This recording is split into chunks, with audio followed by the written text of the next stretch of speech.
March. We want to market the Pinot Gris. We want to get it out to you. What do? We submit a couple of bottles to the LCBO.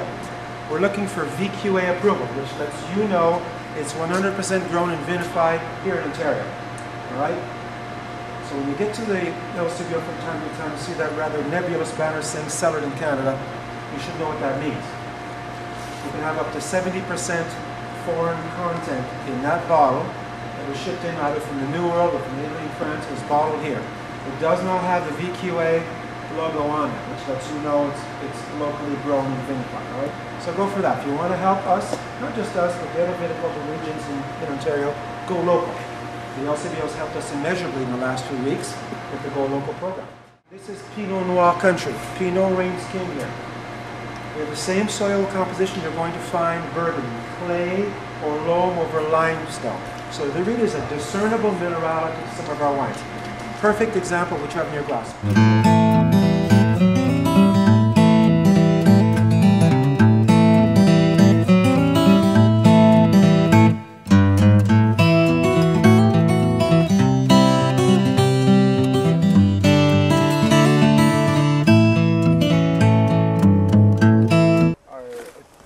Susceptible to cold.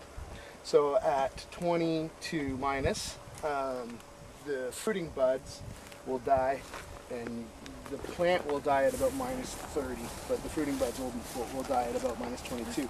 So we basically choose the canes, like you prune vines. So we choose the stuff that we're going to work with next year and we bury it. And the dirt actually provides an insulating layer of about 7 or 8 degrees. So if we get to minus 28, we're pretty good.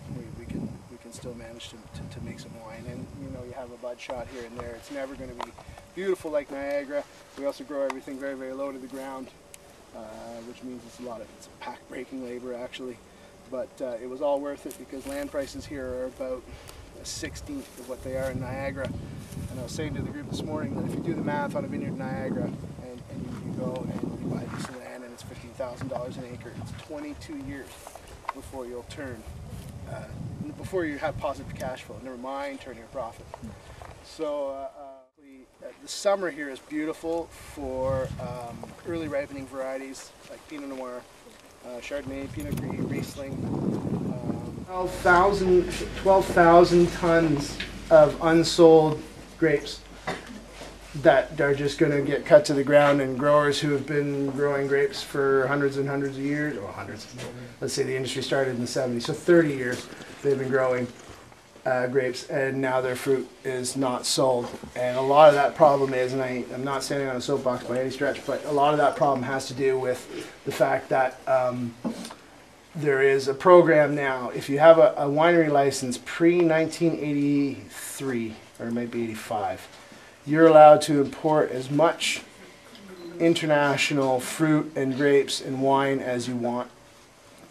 So, and not to get on the big guys or the corporate style wineries, which we're clearly not, but Vincor types, yeah. they just bring it in. They just bring it in from Chile, where the guy in the vineyard's making $1 an hour. They don't ever have to do anything in the vineyard because it's so arid. There's no humidity. There's zero rain, and they can crop their vineyards at 4 tons an acre and still get the same quality. They bring that in at 30 cents a liter. They stick it in a bottle with 10% Canadian fruit, so they basically wave a grape over the vat, and they sell it for $11, and they put cellared in Canada on the label. So people are looking at that label and they're going, cellared in Canada, that's Canadian wine, I'm going to buy that. Whereas people like me, and I think there's 412 wineries in Canada. I'm the 413th winery in Canada.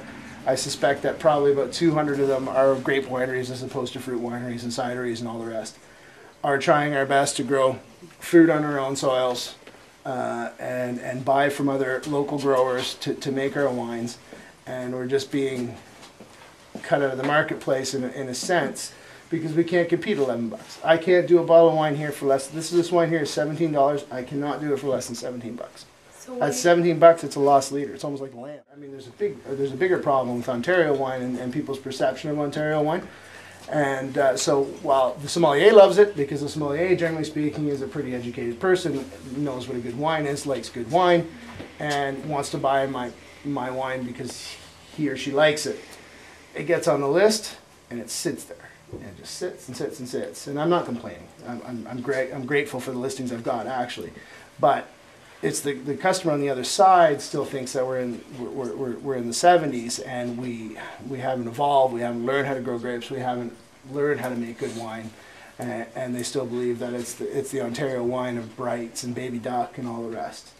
And it's less about local, in my opinion. I think it's more about authenticity. I think that's what people really want. I don't think they necessarily want to know that their food came from 100 miles away or whatever, because 100 miles in Canada is not very far, right? And but they just want to know that it came from a place and that it came from a person, and that's why, I mean, we are going to clean up the barn a little bit, but at the moment we're not trying to put too much polish on it. It's a deliberate marketing move to say this is real. I'm here every day, and if I'm not here, we're closed, right?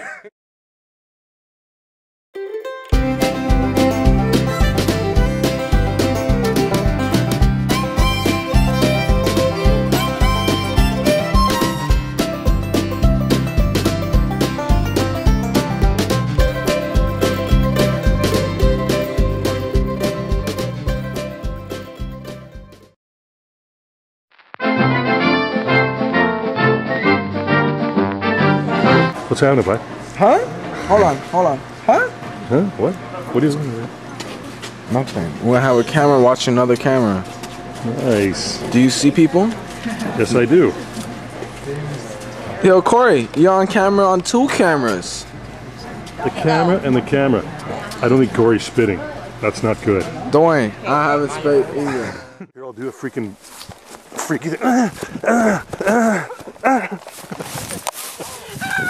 Oh, I was gonna say make it look like I'm like. So you do this. The burr. To invest in Australian wine. I